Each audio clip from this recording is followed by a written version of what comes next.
안녕하십니까. 고팍스 준법감신 조성길입니다.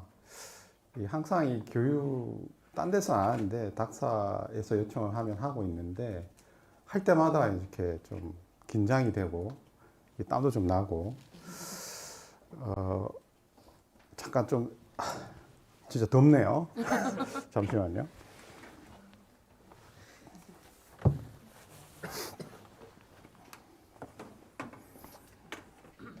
그리고 또 보면 이렇게 오늘 교육에 회사에서 가라고 해서 오신 분도 있을 거고 한번 들어보고 싶다고 해서 오신 분들도 있을 거고 점심 먹고 되게 졸리는 시간인데 어떻게든 제가 지금 오늘 이제 3개 세션으로 나눠서 하는 것들 중에 담당하시는 분야가 걸쳐져 있는 내용들이 있으면 그거 하나만이라도 이렇게 잘 서로 논의하면서 잘 운영할 수 있는 기회가 됐으면 해서 하나라도 걸쳐진 게 있으면 그거 얻어가시는 것도 이 강의의 굉장히 중요한 목적인 것 같고요. 아시겠지만 이 시행된 지가 뭐 몇 년 안 돼 가지고 내용상으로 제가 지금 한 2년째 겪으면서 약간 모든 법이 모든 것을 담을 수는 없어요. 근데 이제 한 가지 이제 명심해야 될 게 뭐냐면은 법에 있고 없고의 문제는 좀 다른 문제입니다. 그건 나중에 제재 심의할 때 이제 깊게 따져야 되는 문제인데 자금 세탁 방지 업무를 하는 사람들은 그 자금 세탁 위험을 어떻게 하면 줄일 수 있느냐를 고민을 해야 됩니다. 그러니까 뭐 이거 법에는 이것만 있으면 돼요. 예를 들면 뭐 트래블룰 100만 원 이하는 뭐 아무도 없어요. 그죠? 뭐 100만 원 이상에 대해서 뭐 좀 이따 얘기를 하겠지만 그래서 금액 산정 방법도 그렇고 그러면 100만 원 이하로 계속 보내면 AML이나 이런 쪽에서 아무것도 안 해도 되느냐? 그렇지 않죠? 만약 예를 들어서 또 뭐 그 100만 원 이하로 들어오는 거에 대해서는 우리가 다들 하고 계시겠지만 분할 송금에 대한 모니터링 시스템을 별도로 만들어서 100만 이하가 모니터링하는 대상, 뭐 거기 정보를 주고받는 대상은 아니지만 그 이하로 들어오는 것들도 유심히 보고 의심스러운 보고하는 그런 것들을 해야 되는 것이고 또 보면은 뭐 오펙이나 이런 데서 이제 가상자산 지갑주소 요새 엄청나게 최근에도 뭐 하마스 관련돼서 한 300여 개 저희 쪽에 등록을 했는데 그런 지갑들이 이제 오펙 대상이나 이런 것들이 나오면 그것만 등록하면 되느냐? 혹시 그거와 관련된 것들 없나? 또 폭넓게 살펴봐야 됩니다. 이것만 했으니까 우리는 할 거 다 했어라고 했을 때 문제는 이제 그걸 피해가는 아시겠지만 유형도 굉장히 고도화돼 가고 굉장히 이제 다양하게 이제 움직이기 때문에 폭넓게 저희는 그 제가 항상 지난번에도 얘기했던 자금 세탁 프로그램은 FATF에서 정의한 대로 효과적인 자금 세탁 방지를 하는 방법이 효과, effective way. 그래서 딱 정해진 건 없지만 어떻게 하면 자금 세탁 프로그램을 효과적으로 운영할 것이냐 이거에 대한 초점을 맞춰야 됩니다. 그래서 그 오늘 그 졸리실 텐데 그리고 법이라는 게 법을 전공하신 분들은 되게 접근하기가 좀 쉽기는 한데 법을 전공하지 않은 사람들이 하기가 쉽지가 않아요. 보면 뭐 10조의 몇 항에 보면 6조의 2항에 의거 5조의 3항에 따르면 10조의 10에 따른다. 뭐 이런 식으로 막 나와가지고 이게 도대체 어디까지 가서 찾아보고 와야 되느냐. 이런 것들이 있는데 뭐 특정금융정보법이나 시행령 업무규정, 감독규정이 있고 그런 것들을 이제 전부 다 한번 읽어봐라. 이러면 그 참 되게 힘들어요. 읽어봐서 이해가 잘 안 되고. 근데 제 경험으로는 어떤 사안이 하나 터졌을 때 그와 관련된 그 법조항이 어떤 거냐를 보고 연관돼서 깊게 들어가 보면 그 부분에 대해서는 확실히 알 수 있다. 그렇게 해서 접근하는 것이 맞을 것 같습니다. 그래서 오늘 첫 세션이 그 가상자산 관련 법규위원회인데 특정금융거래보호법을 보면은 대개 이제 금융기관도 다 포함하는 거예요. 근데 제가 주로 가상자산 사업자들과 관련된 법규들을 좀 정리를 했고, 좀 논란이 있는 부분들 오늘 같이 한번 중간에 뭐 궁금한 거 있으면 바로바로 좀, 저도 다 아는 거 아니고 이 자리를 통해서 저도 배우고 싶으니까 같이 토론하고 같이 이 소통하는 시간이 됐으면 좋겠습니다.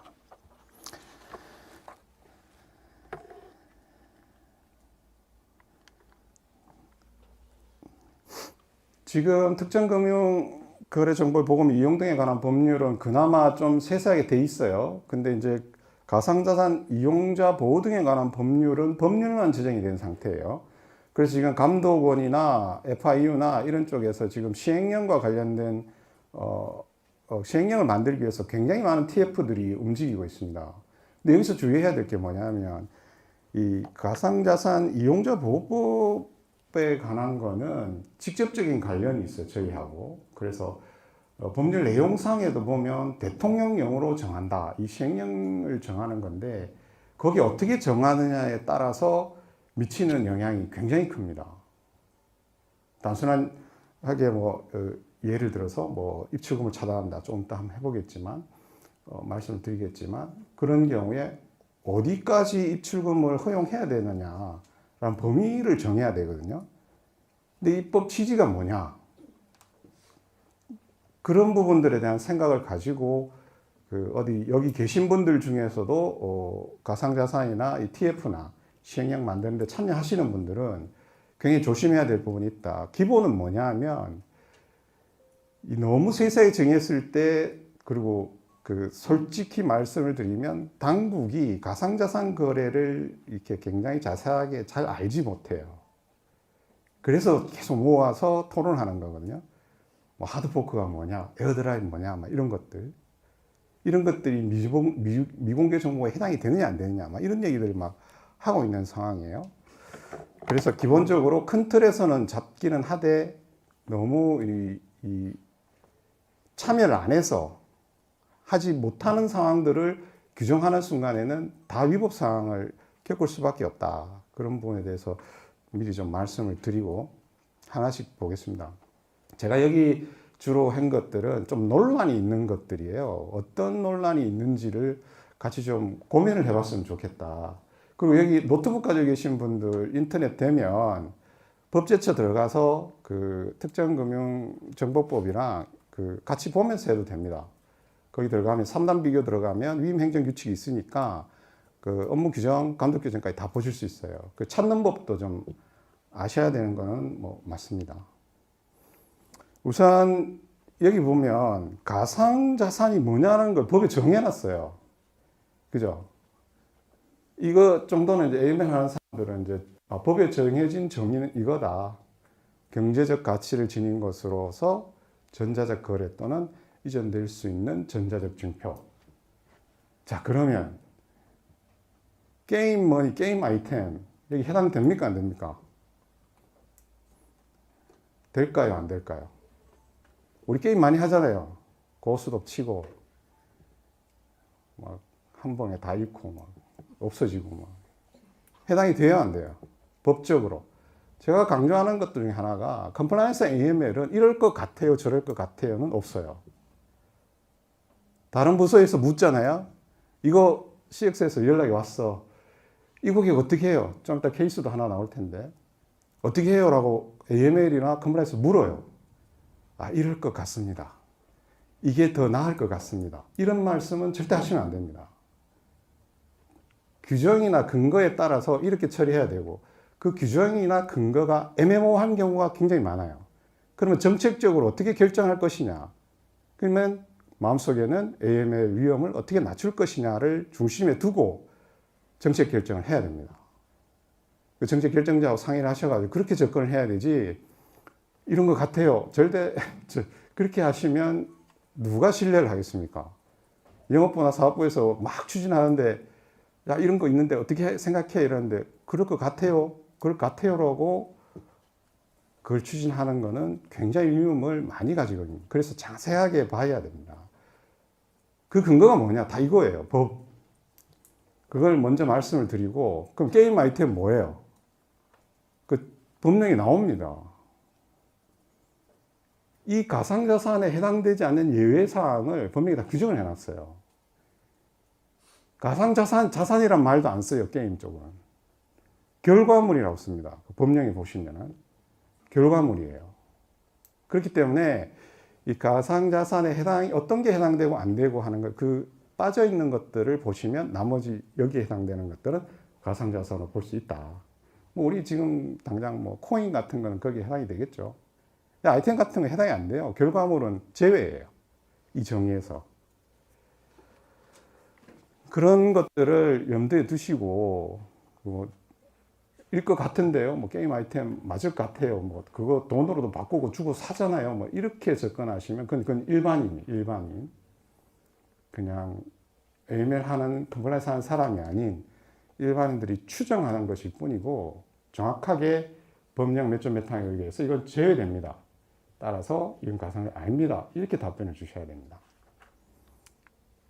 대신 이거 하나는 좀 외워둡시다. 근데 이제 보면은 전에도 제가 한번 여쭤봤지만 AML이 뭐예요?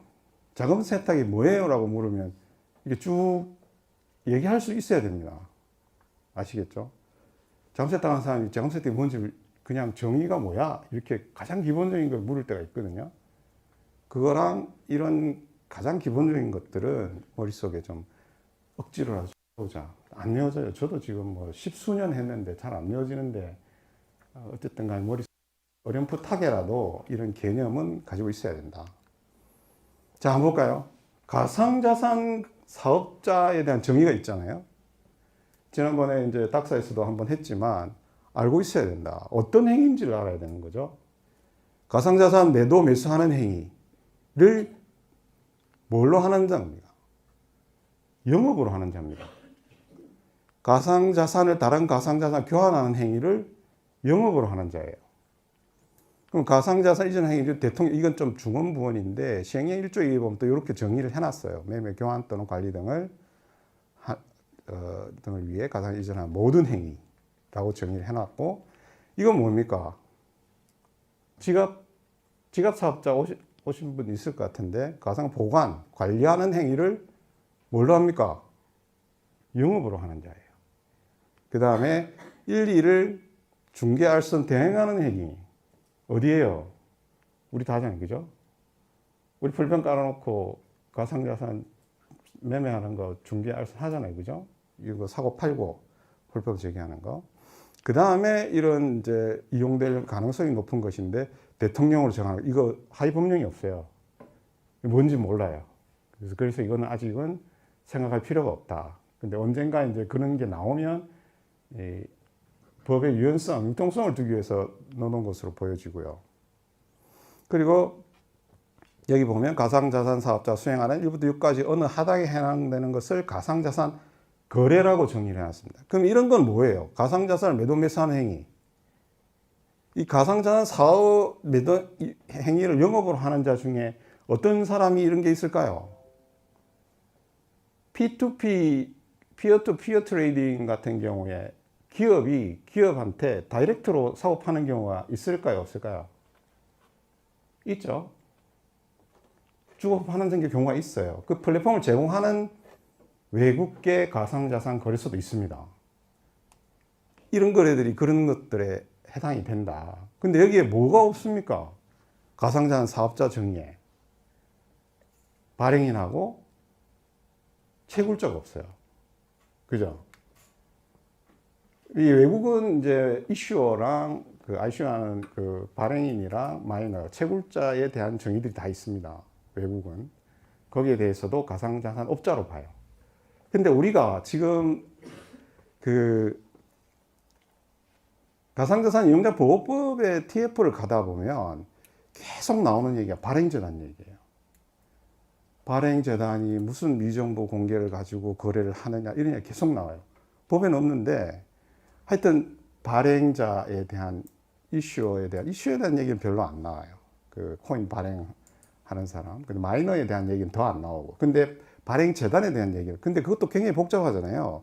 발행재단은 국내 ICO가 안 되니까 다 해외에 있어요. 그 들어가 보면은 뭐 CEO 하나 있고 뭐 CTO 하나 있고 이게 다거나. 근데 거기에 우회로 한국에서 실소유자 개념으로 접근하면 또 다른 재단이 그걸 소유하고 있거나 하는 경우가 많고, 그런 사람, 우리나라 국내에서 ICO가 안 되는데 어떻게 이걸 컨트롤할 거냐가 지금 처음에 이슈예요. 그래서 지금 계속 논의를 하고 있는데, 기본적으로 우리나라 법에 정해진 가상자산 사업자가 뭐 하는 데인지는 법령에 정해진 거는 이거다라는 거는 알고 계셔야 됩니다. 우리가 어디에 해당되는지도 알고 계셔야 되고. 그래서 이런 정의, 제가 이런 거 하면서 매번 얘기하고 싶은 거는 기본이 탄탄해야 응용이 가능합니다. 지금 여러분들이 기본이 탄탄하지 않으면 이 무주공산 같은 가상자산 업계에서 AML을 응용을 해야 되는데 되게 힘들어요.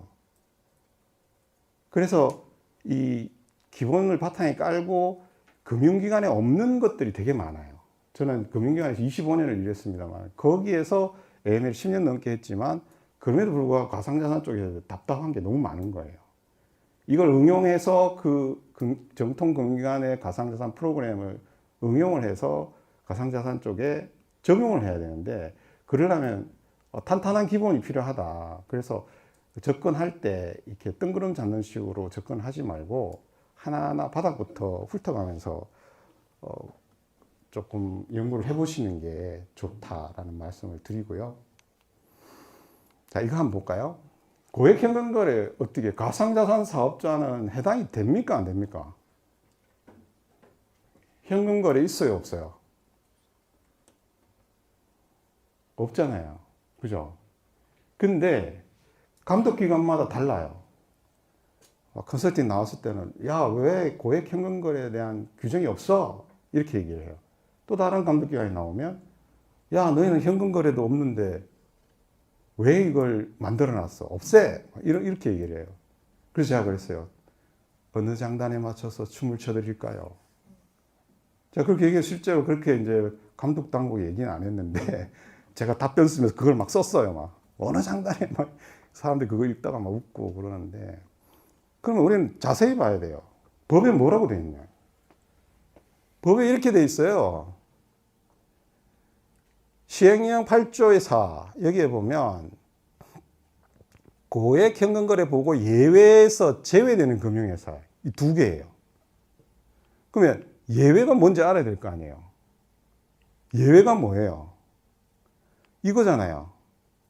다른 금융회사 등 대통령이 정하는 자를 제외하고는 이가의 현금 지급 영수를 하는 데는 예외예요.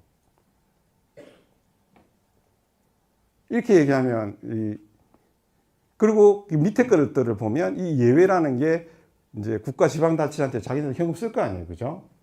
근데 금융기관 간 현금 거래가 되게 있는 경우가 있어요. 실제로 현금 처금 안 하는 데들, 보험회사나 이런 데 뭐 현금 내줄 때 있거든요. 그럼 은행에 가서 그날 현금을 가져와요. 그럼 이런 거 다 보고 대상이냐? 아닙니다. 강남의 A라는 지점에서 신한은행이다. 예를 들어서 A 지점이 현금이 없어, 갑자기. 근데 막 현금이라는 게 무수익 자산이라서 가지고 있으면 은행은 손해예요. 많이 있을수록. 요새도 그런지는 모르겠지만 과거에 그랬고 지금도 그렇겠죠. 근데 지급 준비해 놓은 게 얼마 안 돼 가지고 쫙 빠져나가 버려서 더 이상 현금을 찾는 고객이 내줄 수가 없네. 어떻게 해야 돼요? 옆에 하나은행과 빌려와야 돼요. 그리고 저녁에 영수증을 돌려요. 정산을 한다는 거죠. 그런 현금을 가져와서 다시 내주고 하는데, 이런 거래들은 현금 거래 보고를 할 필요가 없다. 여기 보면 금융회사 등 대통령 제외 말고 과의 현금의 지급 영수는 제외되잖아요. 근데 얘들은 제외가 안 돼요. 이 두 개는 카지노하고 가상자산 제외는 안 돼요. 근데 실제로 일어나느냐? 안 일어나지만 혹시나 나중에 가상자산 업자끼리 뭐 지점이 막 생겨가지고 뭐 현금을 줘야 될 일이 생긴다. 그러면 필요하겠죠. 그래서 법상 문구를 따져보면 자세히 따져보면 이게 규정상으로는 제외라는 것까지 명시가 되어 있기 때문에 규정은 있어야 될 거예요. 제 생각은 그렇습니다. 다르게 생각할 수 있는데 법에 정해져가 야 너희들은 현금 거래 생기면 보고해라고 해놓은 거잖아요. 결론적으로는. 넌 금융기관끼리 그 금융기관 등에 해당되는 가상자산업자가 현금 거래 했다고 해서 보고 제외되는 대상이 아니야 라고 법에 명시를 해 놓은 거예요. 실제로는 안 생기지만 생기면 어떻게 해야 된다? 보고해야 된다. 이게 법에 정해져 있는 거, 그죠? 그러면 규정에도 반영을 해놓고 있어야 되는 게 맞다라는 제 생각이에요. 근데 감독기관 자체도 이제 현실이냐, 이런 문구냐의 이제 방향을 다르게 가져가고 있기 때문에 다를 수는 있는데, 최우선은 뭐다? 감독기관이 하라는 대로 하면 된다. 그죠? 그걸 어기면 괘씸죄에 걸려요. 하라면 하면 되는데, 이 문구를 따져보면 예외에서 제외됐기 때문에 만약에 현금 거래가 생기면 보고해야 되는 대상이다. 이렇게 판단하셔야 됩니다. 이런 것들이 사실 논란이 있어서 오늘 한번 얘기를 해보고 싶었던 거예요. 그냥 이런 논란이 있었는데 이렇게 해석이 되는데 과연 현실에 어떻게 적용들 하고 계시는지 고민해 볼 필요가 있다. 실제로 발생이 안 하는 거라서 이제 이 거래소에 규정을 넣느냐 마느냐 빼고는 영향이 없다. 현재는. 그죠? 그런 상황인 건 맞습니다. 그 다음 한번 볼까요? 예치금 관리라고 되어 있어요. 여기 보면 특정금융정보법이랑 이용자자산보호법이 내년 7월 19일 날 이제 효력을 발생을 하는데, 이 예치금이라는 게 있고 뒤에 보시면 이 가상자산 보관이라는 게 이용자보호법에는 들어와 있어요. 근데 특정금융거래보호법에 이게 구분을 안 해놨어요. 그죠? 예치금에 뭐 원화지분 얻는 거 어떻게 관리해 너희들? 근데 고객이 산 가상자산도 있는 거. 지금까지는 이 특정금융정보법 5조 2의 1항 3호 뭐 마음목에 따라서 이제 포괄적으로 해석을 하는 거죠. 사실은 예치금이라는 게 가상자산도 되고 뭐 원화도 들어오고 이랬는데, 이 이용자보호법에서는 아예 따로 규정을 해놨어요. 근데 이걸 보면 고유재산이라고 해요. 사업자, 가상자산 사업자의 자기 재산을 말한다. 여기에는 운영비도 있을 거고, 그러면 그건 원하겠죠? 코인도 있을 거고. 왜 코인이 있어요? 거래하면 스스로 코인으로 떼는 경우도 있잖아요. 그죠? 그것도 가지고 있어야 돼요. 그죠? 근데 여기 뭐라고 되어 있냐? 그게 이제 가상자산 사업자의 고유재산인데, 여기는 이런 문구를 썼어요. 구분이라는 문구를 썼어요. 근데 여기는 뭐라고 썼습니까? 분리라고 되어 있어요. 달라요. 문구상 틀려요. 그죠? 구분과 분리는 다르게 해석될 수 있다. 근데 구분을 한다라고 하면 하나의 이 예치금이 한 계좌에 넣어놨다, 계정에 넣어놨다 하더라도 이거는 고객 거, 이거는 가상자산 사업자 거 구분하면 되잖아요. 그죠? 태그 달아가 구분이 가능해. 그러면 한 곳에 있어도 이거는 문제가 없다. 이렇게 해석할 수 있다. 그죠? 근데 분리해라. 분리해야 돼요. 그죠? 내년 뭐 8월 9월 되면 이제 분리를 해야 돼요. 근데 이것과 이게 지금 약간 어떻게 보면 이 상충, 컨플릭이 있는 거죠. 그죠?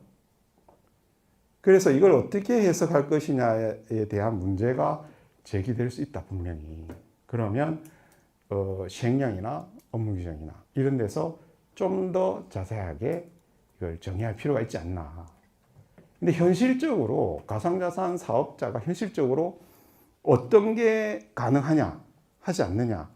심지어 이 분리라는 얘기가 신탁 얘기까지 나와요. 다른데 우리 가상자산 사업자가 아니고 외부 다른 사업자한테 맡겨라. 너가 가지고 있으면 빼가잖아. 잘못하면 안 되면 너희들 다 쓸 거 아니야. 다른 데다 맡겨. 예를 들면 퇴직금 같은 경우에 금융기관에서 자신들이 퇴직금 충당금을 쌓을 때 몇 개 금융기관을 정해서 거기다 막 갖다 놓는 거. 퇴직금 손대지 마. 이런 개념이 있는데 이것도 쉽지는 않아요.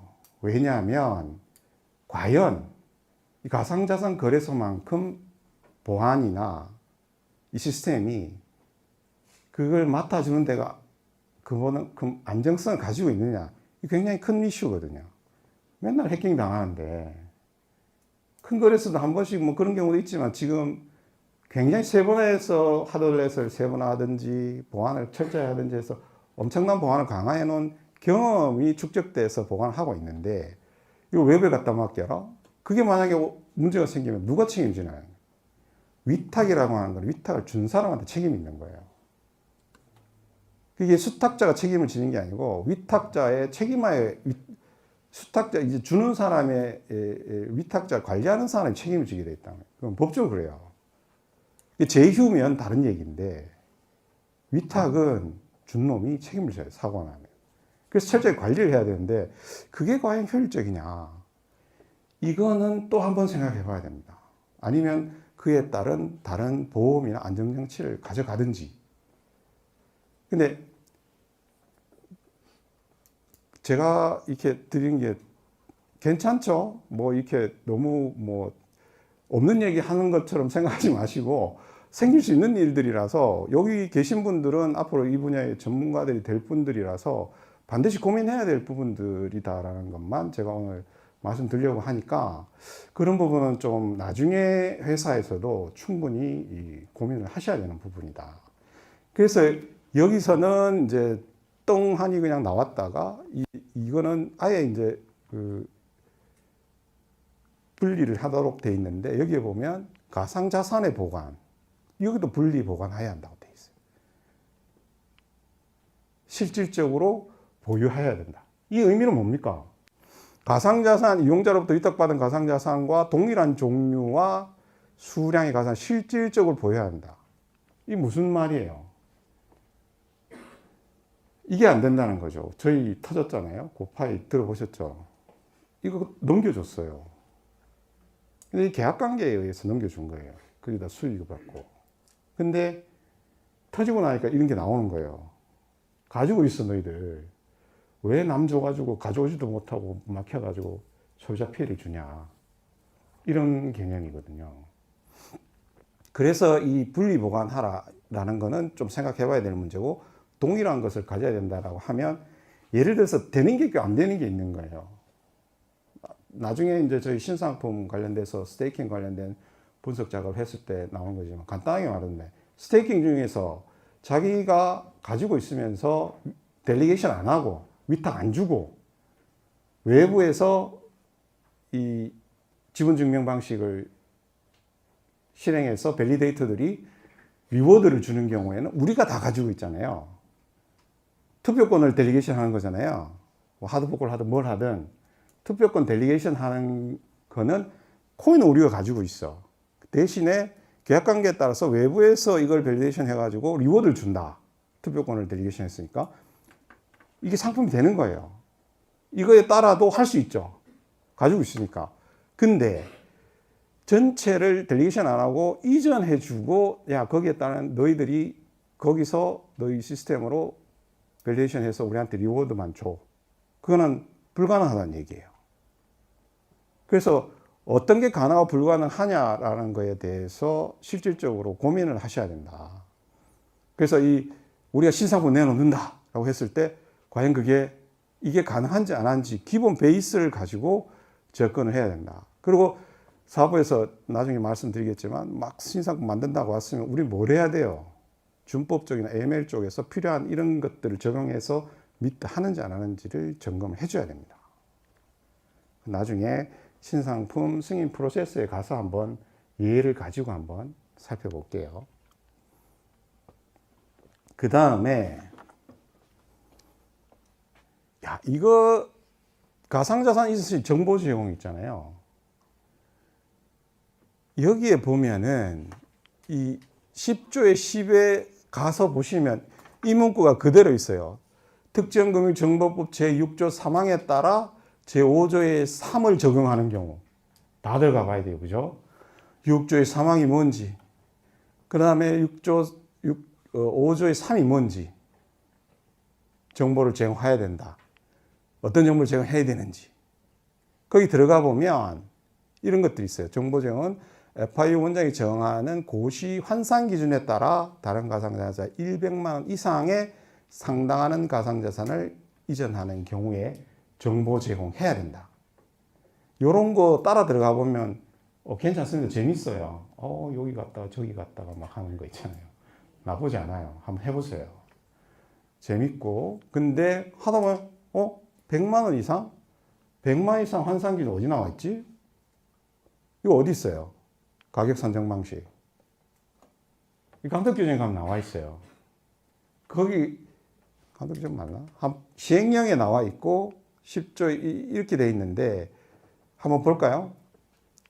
근데 제가 의아한 거는 가격 산정 방식이 왜 일회성 금융거래랑 정보 제공 시에 요청하는 100만 원 가격 산정 방식이 다르냐는 거예요. 왜 달라야 되지? 이유가 있었나? 또 잘 모르겠더라고요. 솔직히. 이걸 왜 구분을 해놨을까? 내용이 틀려요. 보시면. 그러면 일회성 금융거래 일어날 때는 이 산정 방식을 적용을 하고 10조의 3의 1항 제1호의 2. 그리고 정보 제공을 적용할 시에는 10조의 10의 1호. 이걸 적용해야 돼요. 그죠? 왜 이렇게, 저 솔직히 모르겠어요. 그러면 우리는 뭐 어떻게 해야 됩니까? 문구대로 한번 봐야 돼요. 문구대로. 뭐가 가능한지 안 한지. 자, 그 전에 일회성 금융거래가 있다고 생각하시는 분. 가상자산에. 없다고 생각하시는 분. 아무도 대답 안 하죠? 고민해 보셔야 됩니다. 전 굉장히 고민을 많이 해봤습니다. 다음에 기회가 될 때 같이 한번 보시고. 그러면 가상자산의 매매 교환 거래 체결 시점 또는 가상자산 사업자가 가상자산 이전을 요청받거나 가상자산을 이전받은 시점에서 가상자산 사업자가 표시하는 가상자산의 가액. 이게 왜 이슈가 되냐면 코인이 똑같은데 거래소마다 가격이 조금씩 틀려요. 그죠?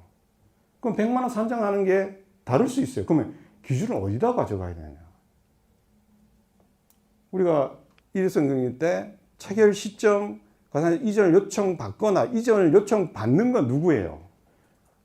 막 어떤 고객이 왔어. 우리 거래소에서 이전해줘 하면서 막 해요. 그럼 그 거래소잖아요. 근데 요청받은 거래소겠죠? 이전 받은 시점에서 가상자산 표시하는 가상자산. 이전 받은 시점이면 받은 놈이에요. 그렇잖아요. 내가 요청한 거는 고박스인데 이전은 받은 데는 어디예요? 업비트예요. 그죠? 이렇게 해석 안 되나요? 제가 볼 때는 이건 그렇게 해석할 수 있다. 정확한 건 아닙니다. 여러분도 고민해 보시라고 이 화두를 던지는 거예요. 왜냐하면 AML 모니터링 시스템과 연관이 있기 때문이에요. 이 거래 금액을 산정하는 게. 그냥 이거 뭐 100만 원 뭐 아무것도 시스템에 영향을 미친 게 없으면 뭘 적용하든 뭔 상관이에요. 그죠? 근데 영향을 미쳐요. 그래서 고민을 해봐야 되는 거예요. 그리고 밑에 걸 보면 정보 적용에 적용하는 거 보면 고객이 가상자산 사업자에게 가상자산 이전을 요청한 때 다른 거래소 모를 거 아니에요. 나한테 요청했을 거 아니에요. 그죠? 가상자산 사업자가 표시하는 가상자산의 가액을 적용하여 원화로 환산하는 것. 이 얘기는 뭐예요? 나 100만 원 이상 하니까 귀찮아. 트래블을 타야 되고 막. 나 100만 이하로 그냥 여러 번 보낼래. 그래서 막 보내요. 100만 원은 내가 요청했을 때 여기 보니까 여기 100만 이하야. 근데 다른 데 가서 막혔어요. 그 얘기는 뭐냐? 그쪽의 가격이 더 높을 수 있잖아요. 그러면 더 많은 금액이 들어와 100만 이상이 들어온 거예요. 막혔어요. 그러면 뭘 적용해야 되는 거예요? 보낸 쪽에서 야 우리 100만 이하인데 너는 왜 안 받아? 이럴 거 아니에요. 야 우리는 100만 이상인데 그럼 너 걸 믿어야 돼?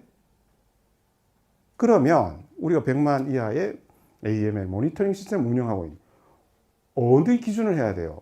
당연히 우리 거래소의 자산 가격을 기준으로 할 수밖에 없어요. 우리가 알지 못하는 외부의 거래소에 산정한 기준 가격을 적용한다? 그거 어떻게 컨트롤할 거예요, 나중에? 막말로 해외에서 막 엄청 비싼 건데, 이거 100만 이하야 라고 막 욱 하고 넣었어. 받아줘야 돼요? 우리 쪽에서는 막 그게 보니까 뭐 1,000만 원이 되고 이러는데 그렇지 않다는 거죠. 그래서 이 해석상으로는 요청했으면 업비트에 내가 가서 요청했어. 100만 원 나 이하야. 나 95만, 99만 9천 원 보낼래. 했는데 넘어가서는 막혔다? 그러면 넘겨받은 데서는 그게 우리가 너무 넘는다라고 하면 여기서 끊어야 돼요. 자, 억지로 해석을 한번 해보면 억지로 우리가 제가 왜 이 얘기를 하냐면 우리 다들 100만 원 이하 스트럭처링 거래에 대한 그 모니터링 시스템 가지고 있잖아요. 그 인계치가 다 들어가 있을 거 아니에요.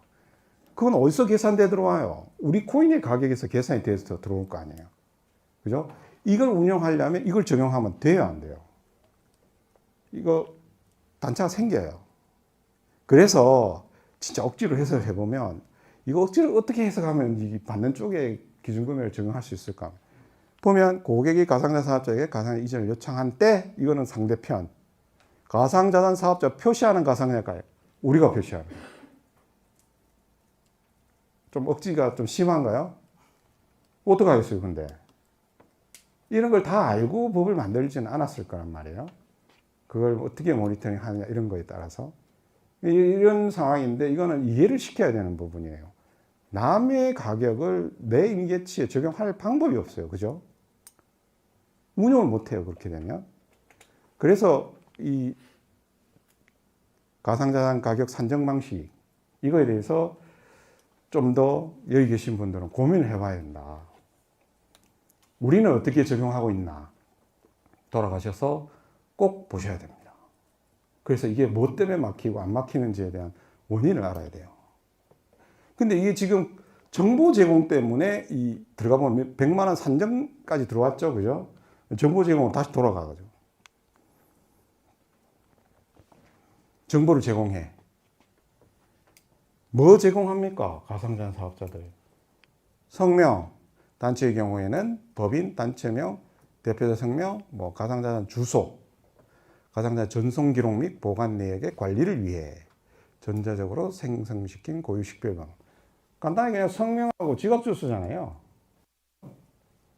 근데 이걸 뭘 주라는 얘기도 없어요. 그냥 이름이에요, 이름. 가상자산 주소고. 여기 이제 이름만 가상자 보낸 경우에 주민번호, 이거는 뭐예요? 요청하면 이 저 정보들을 이전 받았는데 보다 보니까 이상한 사람이야. 굉장히 이상해. 이 사람 좀 더 알아야 되겠어. 그러면 상대 거래소에다 이 사람에 대한 주민번호를 주세요. 라고 보내면 3일 이내에 보내야 됩니다. 이거 난 좀 시스템 구축했으면 좋겠는데 언제 맨날 공문 써가지고 우편으로 날릴 거예요. 메일로 보낼 거예요. 담당자한테. 되게 웃기잖아요. 하세월이에요. 받아야 뭐 3일 이내에 주지. 뭘로 줄 건지. 이거는 좀 공동으로 어떤 하나의 그 프로세스를 만들어서 주고받는 걸 만들면 되게 좀 유용하게 할 수 있을 것 같은데 케이스가 잘 생기진 않아요, 사실. 그래서 이 정보 제공에 대한 거, 이 정보 제공에 대한 게 할 말이 많긴 한데, 자, 상대편에서 이름하고 가상자산 주소만 들어왔어요. 우리 고객 아니야. 네임 스크린 해야 돼요? 안 해야 돼요? 해야 돼요. 그죠? 해야 되는데, 네임 스크린 할 때 전에 5월 달에 제가 얘기할 때 뭐 가지고 해야 됩니다. 근데 웃기는 거는 그냥 한글 이름 줘요. 그죠? 영문도 아니에요. 근데 영문으로 스크린하게 돼 있거든요. 뭐 요새는 오펙에도 각국의 그 이름이 등재가 되긴 하는데 동명이 엄청 많잖아요. 뭐 필요해요? 생년월일 최소한 필요하잖아요. 국적 필요하잖아요. 외국에 전송 보낼 때 우리 외국환 보낼 때 주소도 보내고 그런 거 없으면 다 그냥 나가지도 않아요. 근데 우리가 이것만 있다고 해서 네임 스크린 안 해도 되느냐? 그나마 우리가 막 영문으로 변환해가지고 막 억지로 끼워 맞춰가지고 딸랑 그것만 가지고 이제 스크리닝을 하는데 아직은 국내 개인에 대한 네임 스크리닝은 뭐 좀 오펙이나 등록되는데 없다 보고 가능하다 보는데 그거는 회사마다 정책이 달라요. 그 오펙에 SDM만 있는 거 아니잖아요. 다우존스 보다 보면 SIP 있죠. 어디서 사고 친 놈 막 가서 막 어디 가가지고 폭력 행사해가지고 두드려 팬 거 기사에 나온 거 거기 다 나와요. 아니면 어디가 보험 사기 친 거 이런 것들 막 거기 기사에 난 것들은 다우존스에 등재가 돼 있단 말이에요. 그 SIP로 스페셜 인터리스트 퍼슨으로 등재가 돼 있어요. 그럼 이 사람에 대해서 거래를 할 거냐 아니면 추가 정보를 요청할 거냐 회사의 정책이에요. 그죠? 그걸 판단할 수 있는 근거를 받아야 되는데 이게 매체가 되면 뭐 해야 돼요? 전화해가지고 그 사람 고객이 뭐 주세요. 출입국 사실 있으세요? 없으세요? 오만 거 다. 그래서 정보 부족이 완전히 우리 고객이 아닌 경우에는 너무나 제한적으로 AML 프로그램을 운영할 수밖에 없다. 그래서 이것만 있지만 실제로 트래블러를 운영할 때는 좀 더 전문에 포함되어야 될 것들이 국적도 있고 영문명도 있고 데이터 버스, 데이터 플레이스까지 있으면 좋지만 생년월일이나 주소지까지 있으면 좋은데 너무 과한 거는 초창기부터 어렵다 하더라도 최소한 생년월일하고 국적은 있어야 된다. 영문명이랑. 이 부분도 고민을 하시고 나중에 트래블을 또 다른 솔루션 업체 연결할 때는 반드시 고려를 해서 해야 이 AML 프로그램을 안정적으로 운영할 수 있다. 흉내만 내는 것이 아니고 실질을 적용할 수 있다는 거예요.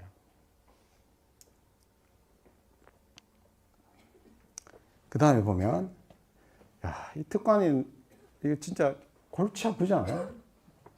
특수관계인 대표이사 특수관계인 이제 해봤거든요. 한 40명, 50명 대표이사 물어보면 누구지 몰라요. 우리 친척이었나 이 사람이? 한 번도 만난 적이 없는데 뭐지 막. 그런데 우리가 자세히 봐야 돼. 이거는 좀 얘기할 필요가 있는 게 이 상법 시행령 34조에는 사내이사와 관련된 이거 우리 뭐라고 돼 있냐면 여기 가상자산 사업자나 가상자산 본인의 특수관계인 상법 시행령 34조 사항이에요. 여기 이게 기재되어 있거든요.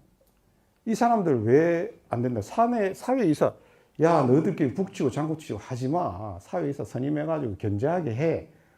이렇게 해도 뭐 완전히 관련이 없는 사람이 들어와도 거수기 역할을 하니 맨날 그 신문에 나오고 그러잖아요. 이거를 그냥 엮어놨어요. 우리 특정금융 그리고 시행령에다가. 그러다 보니까 여기 보면 본인이 단독으로 가반으로 해가지고 여기는 또 100분의 30 이상이에요. 뭐 우리 실제 소유자 뭐 50분의 또 완전 퍼센트들이 많긴 한데 그러니까 나중에 살펴보고. 근데 뭐라고 돼 있습니까 여기? 좀 좁혀야 돼요 우리 특관이. 가상자산 사업자예요. 이 사업자 본인이에요. 그죠? 그러면 밑에 보면 본인의 경우에 은혜 해당된 사람인데 개인이 있고 법인 또는 단체가 있고 여기에 해당된다고 일단은 보자고요. 그죠? 근데 이게 지분율이 되게 높으면 여기까지 보긴 해야 돼요. 우리가 그런 케이스였고. 아니면 여기에 해당되는 사람들 이사, 집행임원, 감사 계열회사 및 그 이사, 집행임원, 감사 이게 그러니까 특관인, 특수관계인의 범위를 정하는 것에 대해서 어디서 이거 되게 힘든 일이거든요. 그래서 저희 같은 경우는 이제 재경 쪽에 이제 매번 이제 이사회도 열고 이제 그 잘 아니까 그쪽에서 한 번씩 업데이트, 분기마다 한 번씩 업데이트해서 필요한 평가, 코인 평가라든지 코인 평가 특수관계인 발행 코인 못 하잖아요. 그게 반드시 에비던스 남겨야 됩니다. 그거 안 남기면 바로 그냥 제재로 들어가니까. 그래서 이 어디까지 해야 되느냐의 문제를 봐야 되는데 사실 저는 뭐 개인적으로는 사실 실제 소유자 정도만 해도 되잖아요. 4분의 8촌 여기 보면은 6촌 이내 혈족, 4촌 이내 인척이 인척이 뭔지 잘 모르겠어요. 무슨 뭐 혈족은 뭐고 인척은 뭐야? 6촌 4촌 어느 고려시대 때 얘기를 아직까지 해야 되는지 모르겠는데 이런 상황이기 때문에 특권이만 몇 페이지예요. 막. 그래서 가급적 뭐 법령이 있으니까 지키긴 해야 되는데 이건 좀 어필을 할 필요가 있다. 나중에 그런 자리가 참여하실 분들이 계시면 해서 근데 이제 뭐 100분의 30 이상 없는 대표이사 소유자가 없는 경우가 있기 때문에 저희도 지금 그런 상황이고 좀 지나면 그래서 여기에 해당되는 거는 꼭 업데이트를 주기적으로 해서 해야 된다. 어디까지 하고 계신지는 뭐 각 사별로 사정이 있겠지만 한번 얘기해 보고 싶었어요. 다들 어디까지 하시는지 궁금하기도 하는데 여쭤봐도 말씀 안 해주실 거고 지금 계속 뭐 몇 가지 질문해도 뭐 그냥 이러고 계셔가지고 니는 계속 얘기해라 나는 가만히 있을란다 막 이러고 계셔가지고 적대적 관계가 아니에요. 적극적으로 소통을 해야 됩니다. 저 인간이 잘하나 못하나 이렇게 앉아 보시면 안 돼요. 저도 잘 모릅니다. 근데 이런 고민을 해야 된다라는 거는 여기 있는 전문가 분들은 반드시 이런 고민은 할 필요가 있다. 그래서 제가 고민하던 거를 나누는 자리니까 같이 한번 궁금한 거 있으면 그때그때 이 오덕 공유 얘기가 엄청 많이 나와요. 특히 저희 때문에 아주 그냥 소위 개난리를 치는데 이것 때문에 아니라고 그렇게 얘기를 해도 믿질 않아요 도대체. 근데 이걸 한번 자세히 볼 필요가 있어요. 감독 규정 28조 1호에 보면 이게 이제 오덕 공유의 개념인데 자신의 고객과 다른 가상자산 사업자의 고객 간 매매 교환 중개. 그러니까 우리 거래소 고객, 다른 거래소 고객 이게 막 매매를 할 수 있다는 거죠. 그죠? 그럼 오덕 공유해야 가능하잖아요. 근데 안 된다는 거지. 중개하지 않을 것. 근데 다만 항상 이런 게 있어요. 법에 보면. 다만 이런 거 되게 중요합니다. 시험 잘 나와요. 우리 시험 치는 거 아니셨잖아요. 이거 시험 치어야 되는데 끝나고 8점 이상 안 맞으면 여기서 못 나가고 막 이래야 되는데 뭐 어쨌든 간에 이 다만 보면은 인허가 등록 그러니까 국내든 뭐 해외든 뭐 상관없어요. 국내 또는 해외. 그죠? 그래서 할 수 있다. 근데 이거 지켜라. 2개. 뭐 지켜야 돼요? 인허가 증표가 있어야 돼요. 이런 게 어떤 의미가 있을까요? 인허가 증표라는 의미는 미국 같은 경우에는 가상자산 라이센스라고 안 해요. AML 지킬 때. AML 지킬 때 미국 같은 경우에는 MSB, 머니 서비스 비즈니스라고 해가지고 여기에 해당되는 모든 거래소나 업체들은 AML 프로그램을 따라야 된다고 돼 있어요. 그 인허가죠, 그죠? 그걸 등록을 해야 돼. 그리고 감사를 받아야 돼. 근데 미국 같은 데 AML 프로그램 굉장히 세세하고 자세하고 한번 어기면 수천만 원씩 때려버리잖아요. 수천만 원이 아니죠. 수십억도 아니죠. 막 수조 원씩 막 이렇게. 그러니까 굉장히 그런 게 있기 때문에 그런 인허가를 받은 데들은 AML 프로그램을 따른다라고 추정할 수 있어요. 그죠? 그래서 요청해보면 뭐 한다 막 이런 데가 있어요. 근데 그런 인허가가 없는 데들, 이런 거 어떨 때 확인이 가능하냐면, 바스프 위험평가할 때 보면 그런 거 있어요. 위험평가 하다 보면, 바스프 위험평가 하다 보면 그거 받잖아요. CBDQ 같은 거 뭐 첨부자를 받는데, 거기에 보면 우리는 준법 감시인이 뭐 있어요? 없어요? KYC 직접 안 해요. 어디서 해요? 제3자한테 맡겼어요. 아무도 없는 거예요. 이런 데하고 거래하기는 어렵다. 그래서 인허가 증표 사본의 이제 그런 의미를 포함하고 있다. 그 다음이 이거예요. 우리 고객이 아니더라도 그 사람 정보를 알아야 돼요. 매일 확인 기록해야 돼요.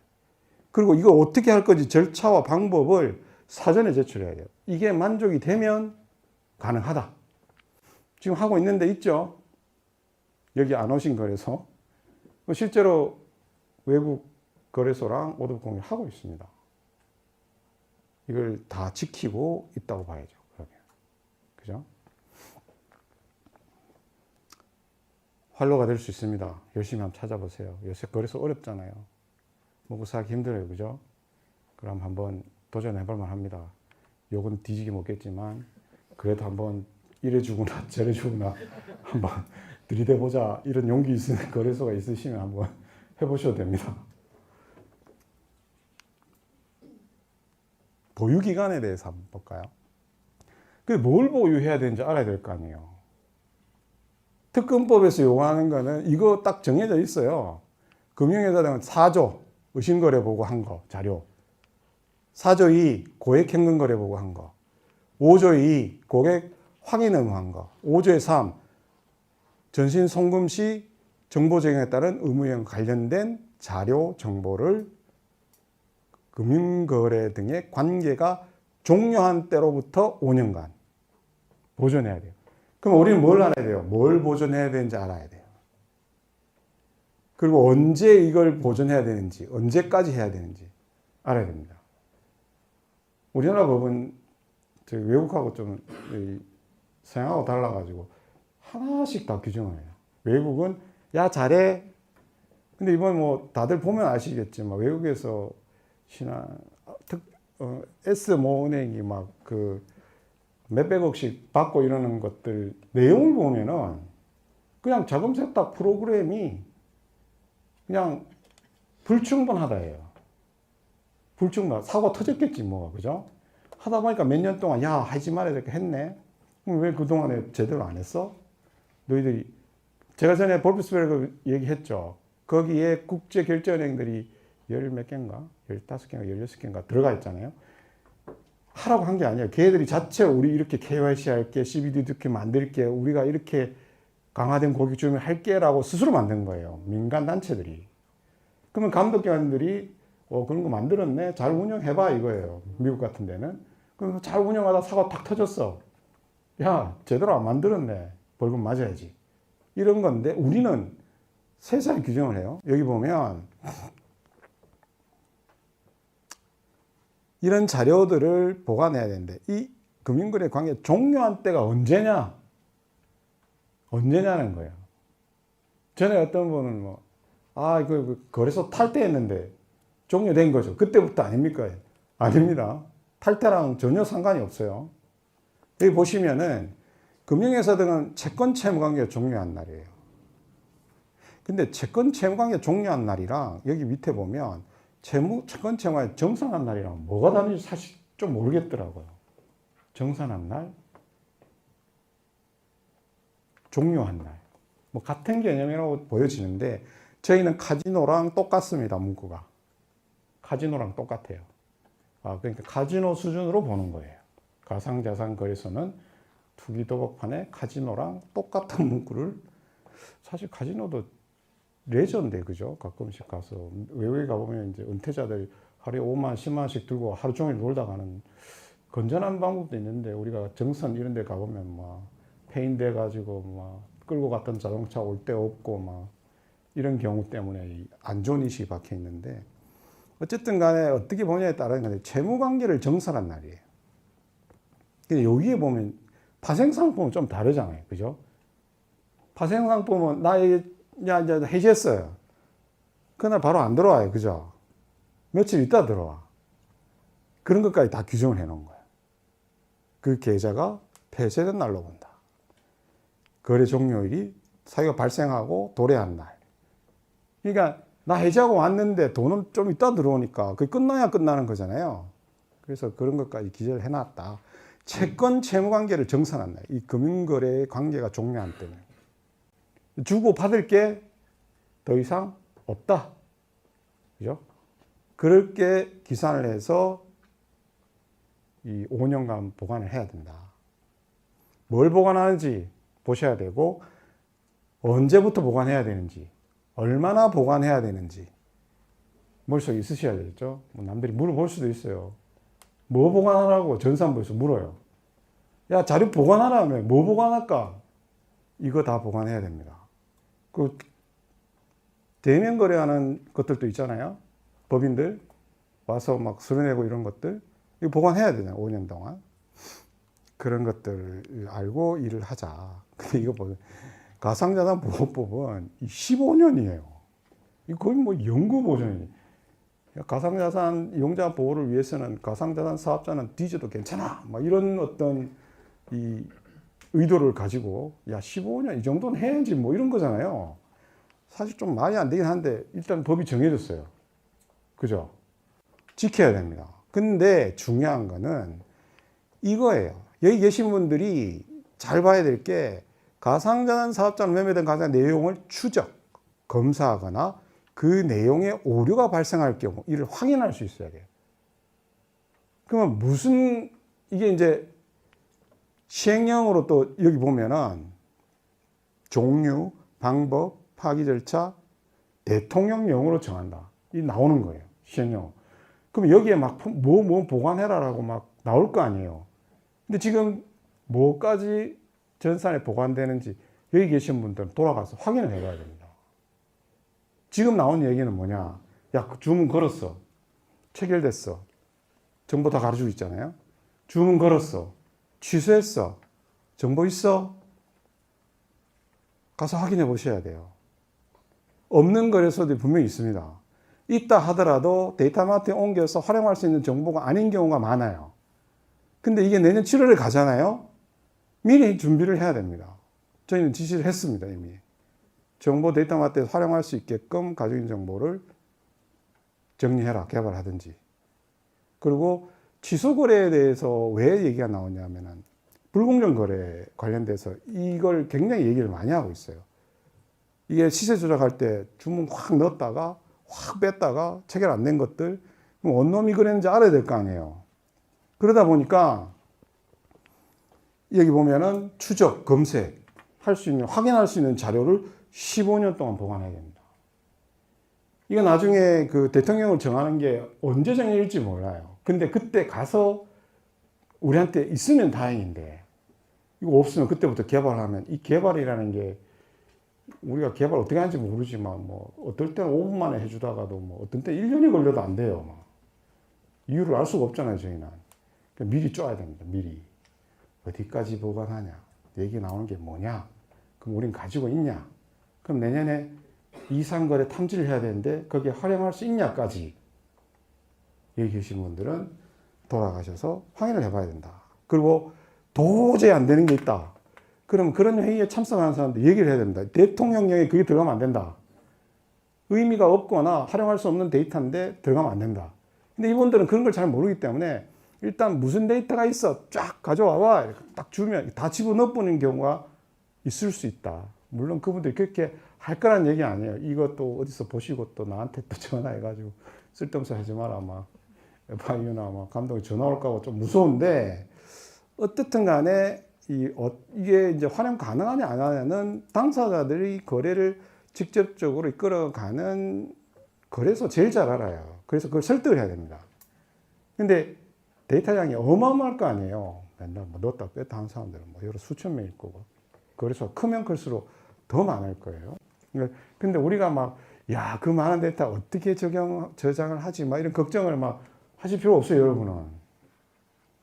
그거는 전산이 걱정해야 되는 문제입니다. 근데 의외로 얘기해보면, 아, 그거 쉬워요. 이런 것도 많아요. 그러니까, 이게 내 분야가 아닌 거를 상상을 해서 그쪽에다가 얘기는 하지 말고, 그냥 이거 필요하니까 이거 있어야 되는데 어떤 상황인지 파악해봐. 이건 필요합니다. 되게 중요한 문제니까, 이 어떤 데이터가 없는지에 대한 거, 뭐까지 논의하고 있는지를 우리는 이제 알아야 되기 때문에 그분들한테 자꾸 물어봐야 됩니다. 뭔 데이터 얘기해요? 막 이상거래 때문에. 그러니까 미리 준비하시라고. 이거는 이게 안 됐을 때 15년 보관이라는 건 아주 세게 때리겠다는 거거든요. 그래서 미리 해야 내년 가상자산 이용자 보호법이 7월 19일 시행이 되면 좀 안정적으로 대처할 수 있다. 임의적 입출금 차단 이렇게 얘기하면 오늘 한 저녁까지 해야 될 것 같은데 벌써 이거 가만히 있어봐. 몇 장이나 남았대요? 그거 다 돼가네? 조금만 더 할게요. 요거 좀 마지막까지 하고 조금 쉬었다가 그 다음에 신상품이랑 뭐죠? 뭐 하나 더 있어요. 내가 만드는데 기억이 안 나네. 어쨌든 간에 이것도 되게 중요한데, 대통령령으로 정하는 정당한 사유예요. 이게 아무거나 막 들어가면 우리 입출금 뭐 막 있잖아요. 뭐 시스템 점검하면 입출금 안 되잖아요. 그죠? 근데 막 가상자산 보이스피싱 들어가 연락 오면 입출금 안 되잖아요. 계정 정지하잖아요. 근데 저희 같은 경우는 차명거래 막 일어나잖아요. 그럼 네 거 아닌데 우리 막 계정 동결을 하고 막거든요. 뭐 왜 막아? 거기에 대한 이런 규정은 없어요. 근데 저희는 계약관계에 따른 약관에 양도나 대여를 할 수 없는데 당신 했잖냐. 이거는 계정을 정지해야 된다. 그리고 이 돈이 당신 돈인지 이 계정주 돈인지 알 수가 없잖냐, 우리가. 나중에 그 계정주가 와가지고 주사님 내거 도용했는데 다 빼가가지고 돈 물어내야 하면 우리는 어떻게 해야 되냐 이거지. 여러분 법에 있다고 해서 있는 것만 해야 되고 없다고 해서 안 해야 되는 건 아니에요. 대법원 판례 하나 있잖아요. 제가 막 자주 얘기하는 대법원 판례. 소비자 피해 관련돼서 모 거래소 두 군데에서 집단 소송 해가지고 대법원에서 판결이 났어요. 대법원 판결문 자체가 그 내용이에요. 아니 너희들은 법은 없지만 24시간 거래하잖아. 증권거래소는 24시간도 안 해. 그러니까 너희들은 증권거래소가 가지고 있는 시스템 안정성보다 더한 주의를 요구할 필요가 있다. 그래서 너희들은 보상해. 판례예요. 이건 법이에요. 그렇잖아요. 판례 나버렸어. 없다고 해서 안 한다? 그렇게 안 된다는 거예요. 그래서 이런 어떤 입출금 차단 금지나 이런 것들이 지금 시행하고 있는 것들이 있잖아요. 이런 것들을 이 자금 세탁이나 이런 측면에서 범죄 예방 차원에서 시행령에 반영돼야 될 것들은 입출금 돼야 된다는 거예요. 어떤 악의적인 사람이 와가지고 딱 해놓고 이상한 거래 해놓고는 막으니까 야 입출금 차단 금지 야 안 되는데 너 왜 했어? 나 손해봤으니까 보상해. 이런 경우 생길 수 있어요. 예를 들면 이제 보이스피싱 하면서 돈 넣어놓고 신고해가지고 그 계좌 못 쓰게 하는 거랑 비슷한 거죠. 가능성이 있다는 거예요. 그래서 그런 측면을 생각하면 각각의 이 어떤 경우에 입출금 차단 금지가 있는지 세세하게 해서 이런 것들은 다 풀어줘야 된다. 이 취지가 뭡니까 이게? 취지가 이런 거잖아요. FTX 터져버리니까 어느 순간인가 입출금 막아버려 그냥. 뭐 내 돈 거기 있는 거 본이 있는데 막 막아버려. 이런 거 하지 말라는 거예요. 입법 취지가. 지 돈 지가 빼갈 수 있게 해줘야지. 그거는 입법 취지에 공감을 하지만 입법 취지와 다르게 운영을 할 때는 법이 다르게 운영이 될 수 있다. 그래서 우리가 정상적으로 범죄 예방이나 아니면 시스템 뭘 업그레이드 한다거나 이럴 때 이런 것들이 이 대통령령으로 정한 정당한 사유에 다 넣어 주셔야 돼요. 저희는 사실 이 뭐 개정을 정지할 때 이상한 건 한 15일까지 내규로 정지할 수 있게 되는데 그나마 이제 이런 게 나옴으로 인해서 시행령에 반영이 되면 우리 규정 자체가 이제 정당화되는 부분이 있는 거죠. 그래서 근거 조항을 그런 식으로 만들어서 우리가 좀 유용하게 활용할 수 있게끔 각 거래소마다 필요한 그런 입출금을 언제 이렇게 해야 될 정당한 사유들에 대해서는 가급적 많이 공유를 해가지고 대통령이나 시행령이나 이런 데 반영을 해줘야 된다. 여기 있는 분들의 책임이 막중하다. 이렇게 생각하셔야 돼요. 나중에 갔는데 뭐 다 안 들어가고 다 빠졌더라. 이거 하니까 막 계속 민원 들어오고 소송 들어가더라. 이런 상황이 발생하지 않도록 그래서 이 초창기가 힘든 거예요. 처음 이런 게 세팅될 때 정신 똑바로 안 차리면 그냥 후려쳐가지고 당하니까 정신 똑바로 차리고 여기 계신 분이 달라드려 주시면 고맙겠습니다. 이게 또 미리 통지해야 돼요. 굉장히 빡빡한 거니까 넣어놓으면 좀 좋다. 그렇게 안 하면 어떻게 돼요? 여기 보면 위탁. 아까 제가 말씀드렸잖아요. 위탁을 한 자가 그 어떤 위탁한 입은 손해에 대해 배상할 책임지고 막 배상 책임이 생겨요. 이게 아주 악용될 소지도 있다. 이 자체에서. 그래서 정상적으로 운영이 될 수 있게끔 우리가 적극적으로 참여를 하자. 이상거래에 대한 감시. 이거 만드셔야 됩니다. 이거 이제 논의는 되고 있는데 어떻든 간에 저희는 만들어놨는데 이상거래 탐지 자체는 그냥 만들면 돼요. 뭐 공통안이 나오든 개별 거래소 사정에 맞게 하든 상관없어요. 내가 볼 때는. 만들어야 된다. 있긴 있어야 돼. 탐지하라고 했으니까 가상이용법 12조에 감시를 해야 돼요. 그러면 이 단순하게 모니터링 시스템을 만든 걸로 끝나지 말아야 되고 모니터링 했으면 결과가 나와야 되잖아요. 자, 어떤 게 언론이 썼어. 그럼 어떻게 처리할 것인데 프로세스가 있어야 됩니다. 언론이 떴는데 이 거래 이상하네. 보고해야지. 의심거래 보고를 해요. 그럼 이 사람은 이상거래예요. 뭐 SR 의심거래랑 좀 달라요. 그럼 이걸 어떻게 처리할 것인가를 논의를 하는 게 필요합니다. 왜냐하면 결정을 해야 되거든요. 내용에 보면 FIU 보고하는 거 이외에 진짜 이상한 놈 수사기관에 보고하라고 돼 있어요. 법령에. 여기 안 나와 있나? 저 안 썼나? 여기 있잖아요. 마지막에 보면. 여기 지체 없이 수사기관에 신고하고 이런 게 법에 정해져 있어요.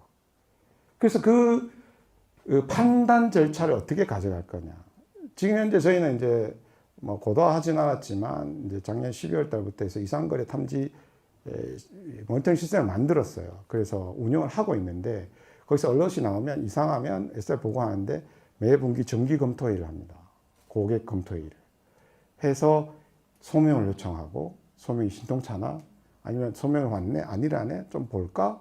그럼 뭐 좀 지나보고 나중에 이 건에 대해서 우리만 모이는 게 아니고 사업부도 오고 CX도 오고 다 와서 회의를 합니다. 이 고객 할까요 말까요? 코인 같으면 상장 폐지해야 되는 거 아닙니까? 뭐 이런 논의를 해요. 그러면 소명도 받고 다 했는데도 계속 유사 거래가 일어난다. 이게 뭐냐면 결정의 문제인데 굉장히 그 외줄타기 하는 느낌이 있어요. 보면은 마켓 메이커는 스탁 증권거래소도 있어요. 거기도 뭐 유동성 공고를 해야 뭐 거래가 될 거 아니에요. 근데 그거랑 시세 조정이랑 경계선상에 있습니다. 경계선상에. 그래서 이거 누군가 결정을 해야 되는 거고. 근데 우리끼리만 보다, 우리 것만 막 보다 보니까 좀 안 된다? 그럼 다른 거래소도 봐야 돼. 우리 거는 얼마에서 움직이네? 이런 거래를 뭐 매수율로 따져보니까 90% 매도하는데 90% 매수를 하더라. 거의 유사한 거를 사고 파는 거네. IP 보니까 비슷한 데더라. 고객 보니까 직장도 같더라. 뭐 이런 것들이 야 이거 어떻게 해야 되지? 막 이러다가 그러면 진짜 이게 시세조정이 일어났나? 봐야 되잖아요. 그러면 다른 거래소 그 코너에 있어 봐. 그러면 뭐 2사틀, 3사틀 사이에 움직이네. 근데 가격이 비슷하네. 뭐 시세조정 하기가 쉽지 않네. 그러면 의견에 타 거래소 가격이랑 비교를 해서 여기가 급격한 변동이 생길 때는 생기는지 안 생기는지 모니터링하고 그때 가서 다시 한번 결정하자. 이런 걸 에비던스를 다 남겨가지고 정기보고가 끝나면 이사에 보고를 합니다. 그걸 남겨놔야 돼요. 그래야 아시겠지만 우리가 그걸 만든다고 해서 다 잡아낼 수 없어요. 벌써 몇십 년 운영하고 있는 거래소에서 지금 맨날 터지는 게 시세 조작이고 뭐 몇십 년 운영했으면 그거 한 방에 빡빡 잡아내야지. 못 잡아냅니다. 결국은 사람이 개입을 해야 돼요. 판단을 할 수 있는 사람들이 개입을 해서 이상거래냐 아니냐를 잡아냅니다. 그래서 이런 것들에 대한 프로세스를 갖추는 게 되게 중요하다. 이게 뭐 얼마나 정교하게 하느냐 중요한데 고도화는 유형은 계속 바뀌어요. 아시잖아요. 최근에 와서 몇 년 동안 시세 조작할지 어떻게 알았겠어요. 조금씩. 그것도 유통량이 작은 아주 건실한 기업을 타겟으로 삼아서 돈 있는 놈들이 모여가지고 몇 년을 거쳐 올린 거 어떻게 알겠어요. 그죠? 이게 이런 것들을 계속 유형은 바뀌고 고도화되기 때문에 현재 상태에서 있는 것들을 만들고 새로운 게 있으면 추가를 하고 그런데 거래소에서 해야 될 건 뭐냐? 우리가 어떻게 모니터링하고 있고 이런 걸 어떻게 절차적으로 운영하고 있다라는 프로세스를 갖춰놔야 됩니다. 그래서 이 가상자 이용자 보호법 시행되기 전까지는 마련을 하셔야 돼요. 운영을 하셔야 됩니다. 물론 닥사에서도 공통안이나 운영을 나오는데 그럼에도 불구하고 자체적으로 다를 수 있기 때문에 자체적으로도 반드시 해보셔야 됩니다. 저희는 이런 매뉴얼이 있어요. 시세조정 의심거래 모니터링 매뉴얼. 제목만 제가 가져왔고 이런 거래량 제한이라든지 관여율이라든지 매매 제한이라든지 이런 것들이 있습니다. 매뉴얼 만들려고 그랬어요. 시스템 만들 때. 뭐 아무도 없으면 안 되잖아요. 만들어 놓고 계속 고도화하자. 이렇게 운영을 하고 있고 케이스는 뭐 혹시 시간이 남으면 케이스 하려고 그랬는데 이렇게 프로세스를 갖추는 것이 중요하다라는 거고 이 케이스는 뭐냐면 아까 제가 말씀드린 다른 데서 막 물어봤을 때 이걸 어떻게 해결해서 답변을 줄 거냐 막 고객이 성질이 이빨이 나서 이 사람이 이제 베트남에서 일을 하고 있는데 여기 계좌가 있는데 이거 KYC 해가지고 거래해야 되는데 못해. 막 소리 지르고 막 계속 민원 넣고 뭐 어떻게 답변할 것이냐. AML에서, 컴플라이언스에서. 고민 한번 해보세요. 만약에 고민해 보시고 저한테 살짝이 몇 가지 근거를 얘기해 주시면 다음에 밥 한 끼 사겠습니다. 자, 이 세션 1 강의 여기서 마치겠습니다. 질문 있으신가요? 감사합니다.